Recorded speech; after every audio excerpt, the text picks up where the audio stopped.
Well, good morning, friends. It's now 12:22. Funny. I started this video, was going to do this video and started it and got a call at 11:44. That's a big angel number right there. And 12:22 is a big angel number as well. I'm not quite sure the meaning of 11:44, but I just got a feeling it's a big one. And I'll have to look into that one and see. 12:22, I get that, pretty much almost daily and have been for the past, I guess, since I broke up with the karmic, or the karmic broke up with me when it ended, is the best way to put it. Listen, folks, those of you out there, you're interested in a haunted plantation tour. I went tonight, tonight, with a friend and her friends, and we went to the Destrehan Plantation there in Destrehan, Louisiana, in St. Charles Parish. That was amazing, absolutely amazing. The tour guide, he didn't give a bunch of hokey, spooky type things. He gave the history, interesting history. I've never been to the plantation, except maybe one time I went at a local grocery store I was working at the time down there. And I don't even think it was that plantation. It was another one down the road, or something like a plantation that we did a catering thing at. But yeah, went there, and like I say, he gave the history, which was amazing. I did not know that that anything about what it went on there, and didn't know the history of the parish that I grew up in, as far as the slave stuff and all that. I didn't realize it was the way it was. So he gave examples of things that he's experienced. He gave examples of some things that other people have reported to him, but it wasn't anything embellished or anything like that. It wasn't nothing said to scare you, whatever. And then afterwards, it's you can go in the plantation home itself and you can walk around. It's a living history. You can't touch nothing, and you can only be in the house, the plantation house, as long as a guide is in there with you. So we were encouraged to take as many pictures as we can. And I don't know how many hundreds of pictures I've got to go through tomorrow. I brought my audio recorder. I've got, oh God, I think probably 3 or more hours of audio to go down. And let's break it down, see if I got any EVPs. I've got a couple videos where I did get interaction with the K2 meter. So I'm going to have to trim that down, and I'll be putting that up here. Yeah, it was amazing. It was amazing. I had an acorn thrown at me at one point. It was neat because we went into this like trapper cabin or whatever, and when we came out, I kind of stood on the walkway going down, and there had been acorns falling, not all the time and not many, falling on the tin roof of this building. But as I was standing there and my friends was out ahead of me, an acorn hit on the corner of this like porch area on this trapper's cabin. There's no way the angle would have thrown it completely up in the air and arched as far out as it did to come up over a banister and over another banister and hit me in the ankle. Ironically, he did talk about something negative there. And we were saying before we went in there, boy, this is great. This is the first time we've done something investigation wise or whatever in a long time. And I'm like, yeah, first time we've done something and nothing negative. We're dealing with nothing negative. Walk in and he starts talking about, yeah, there was something that another medium that had been there talked about something negative. And I'm like, oh, I heard in my head, I'm like, oh shit. Well, me, I'm gonna go find out and see if it's negative. It's the way I am. With my abilities, if it's negative, if there's something negative there, I usually pick up on that before I pick up on anything else. I pick up on the good stuff, but if it's negative, boom, I'm gonna zero in on it. And we were just standing around outside in the dark, out there in the courtyard, we'll say, or in the grounds. And I felt something.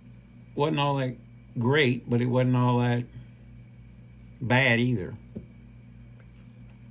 So sure enough, while we were asking in that cabin, I had my meters on and I started asking, can you tell me if there is something negative here? When I started asking those questions, it shut down, wouldn't answer the questions anymore. And then when I walked out, that's when that acorn was thrown at me like it was. And he had just said that there was stuff thrown at another individual either last week or the week before. Something was thrown. There was something that had told some guests to get out and different things like that. But you got to realize that's a lot of history there, and you don't know what kind of questions. He didn't know what kind of questions maybe was being asked. If somebody was being disrespectful, then of course, then you can get those kind of responses. You have to be respectful when you're dealing with spirit, especially in a place like that. That's living history. Sometimes the history stays. The history doesn't go away. It's still there.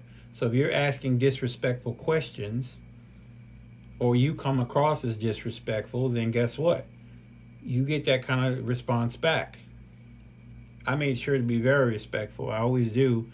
Even on an investigation, paranormal investigations, I try to be as respectful as can be.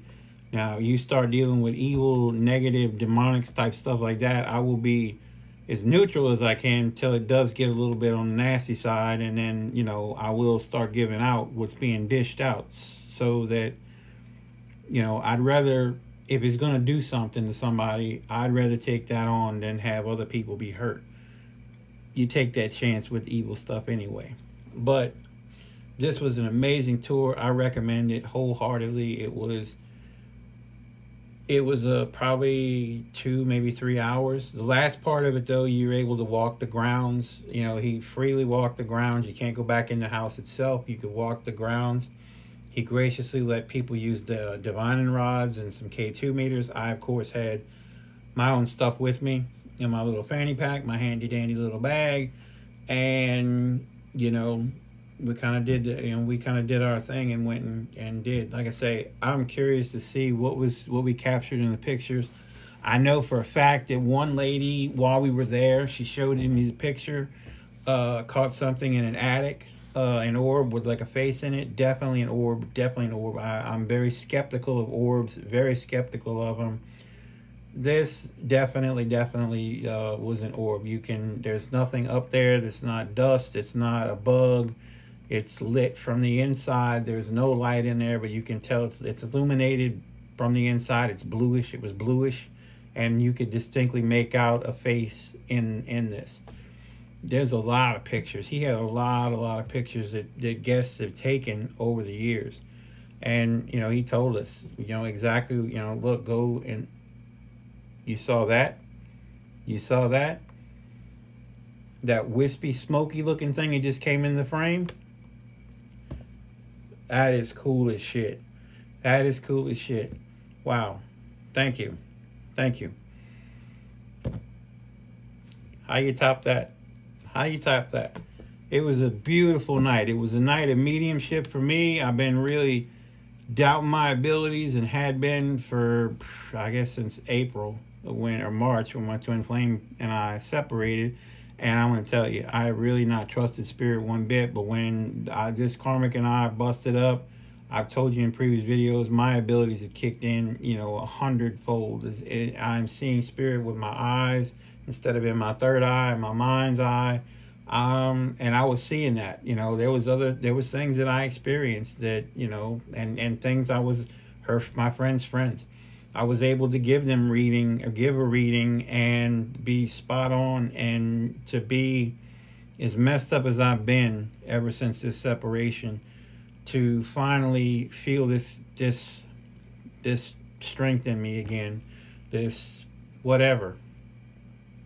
And look, my twin flame has always had that kind of feeling about me, and I always doubted it. I always have doubted my abilities and all that, but to see the good that I did for this friend of my friend, and to get the information I got and have the interaction we had.